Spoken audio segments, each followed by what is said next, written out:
ಎಂತ ಪ್ರಧಾನ ಆಗಿದ್ದಾರೆ ನಮಗೆ ಗೊತ್ತಿಲ್ಲ. ಇವರಿಗೆ ಸ್ವಲ್ಪನೇ ನಾಚಿಕೆ ಇದ್ದರು ಇನ್ನು ತನಕ ಇವರು ರೆಸಿಗ್ನೇಷನ್ ಕೊಡ್ತಿದ್ರು.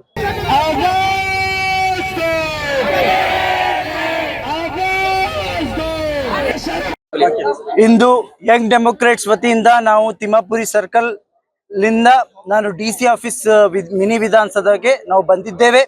ಇಲ್ಲಿ ನಾವು ಏನು ಎಜುಕೇಶನ್ ಮಿನಿಸ್ಟರ್ ಇದ್ದಾರೆ ಧರ್ಮೇಂದ್ರ ಪ್ರಧಾನ್, ಎಂತ ಪ್ರಧಾನ ಆಗಿದ್ದಾರೆ ನಮಗೆ ಗೊತ್ತಿಲ್ಲ. ಇವರಿಗೆ ಸ್ವಲ್ಪನೇ ನಾಚಿಕೆ ಇದ್ದರು ಇನ್ನು ತನಕ ಇವರು ರೆಸಿಗ್ನೇಷನ್ ಕೊಡ್ತಿದ್ರು. ಆದ್ರೆ ಇವರಿಗೆ ಸ್ವಲ್ಪನೇ ನಾಚಿಕೆ ಇಲ್ಲ, ಮತ್ತೆ ಮೋದಿ ಸರ್ಕಾರಕ್ಕೂ ಕೂಡ ನಾಚಿಕೆ ಇಲ್ಲ.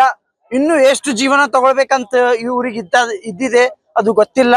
ಅದಕ್ಕಾಗಿ ನಾವು ನೇಷನ್ ವೈಡ್ ರಾಷ್ಟ್ರದಂತ ನಾವು ಪ್ರೊಟೆಸ್ಟ್ ಅನ್ನು ಮಾಡ್ತಾ ಇದ್ದೀವಿ. ಈ ಧರ್ಮೇಂದ್ರ ಪ್ರಧಾನ್ ಇಮ್ಮಿಡಿಯೇಟ್ ಆಗಿ ರೆಸಿಗ್ನೇಷನ್ ಕೊಡಬೇಕು.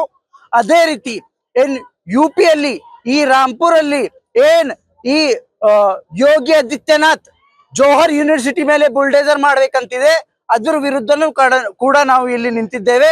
ಅದೇ ರೀತಿ ಜಂತರ್ ಮಂತರ್ ಅಲ್ಲಿ ಮಕ್ಕಳ ಮೇಲೆ ಅತ್ಯಾಚಾರವನ್ನು ಮಾಡಿದ್ದಾರೆ, ಯಾರು ನೀತಿ ಸಲುವಾಗಿ ಮಾತಾಡ್ತಾ ಇದ್ದಾರೆ, ಯಾರು ಕೆಲಸ ಮಾಡ್ತಾ ಇದ್ದಾರೆ, ಯಾರು ಹೋರಾಟಗಳು ಮಾಡ್ತಾ ಇದ್ದಾರೆ, ಅವರ ಮೇಲೆ ಇವರು ಕಲ್ಲು ಮತ್ತೆ ಲಾಠಿ ಮತ್ತೆ ಪ್ಯಾಲೆಟ್ ಗನ್ ಯೂಸ್ ಮಾಡಿ ಅವರ ಮೇಲೆ ಹಲ್ಲೆ ಮಾಡ್ತಾ ಇದ್ದಾರೆ.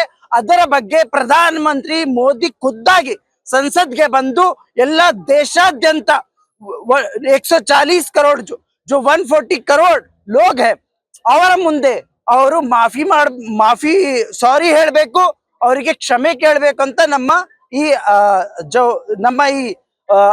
ಏನು ಪ್ರತಿಭಟನೆ ಇದೆ ಅದೇ ಪ್ರತಿಭಟನೆಯ ಉದ್ದೇಶ. Syed Ali Milahi, Young Democrats national joint convener.